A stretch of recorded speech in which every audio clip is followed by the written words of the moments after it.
The headline, ICE agent defended shooting of immigrant in Maine, ex-wife says, and here's what this week has shown us.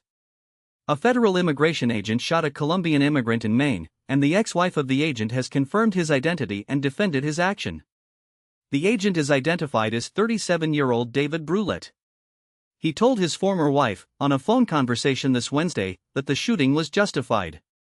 In an interview with Jenna Russell for the New York Times, Ashley Brulette, who is also 37, says she spoke with David after the shooting. He insisted that he was in the right, that he had acted in self-defense, and he told her not to speak with anyone about him. He even asked her to defend his character, saying, "You need to tell them I'm a good person." He pushed her to keep quiet about any abuse that had occurred during their marriage. I talked to Ashley, and she said she wouldn't lie for him. Ashley's story is one part of a larger pattern that officials have not yet confirmed.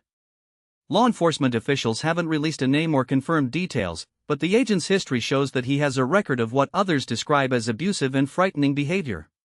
Such allegations have emerged from anyone who knows him including people in his personal life. The episode also raises serious questions about how the Department of Homeland Security handles ICE officer conduct, and what follows when an officer is involved in a fatal shooting. When an officer tells a former spouse to hide evidence of abuse and misstate their actions, it adds another layer of intensity to the already sensitive situation of a migrant community that is at risk. Now, the story has important local and national implications.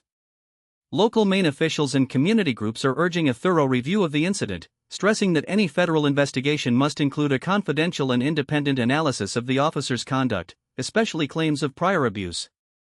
The national spotlight on ICE operations has amplified the scrutiny that the Department of Homeland Security and federal courts now face.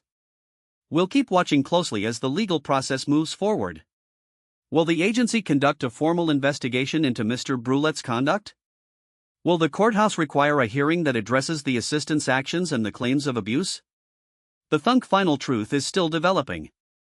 For now, we know that a federal immigration agent shot a Colombian immigrant in Maine, that the agent told his ex-wife that the shooting was justified, and that he asked her to hide abuse.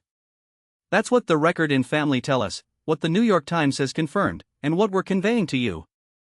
That's the story for today. Thank you for listening.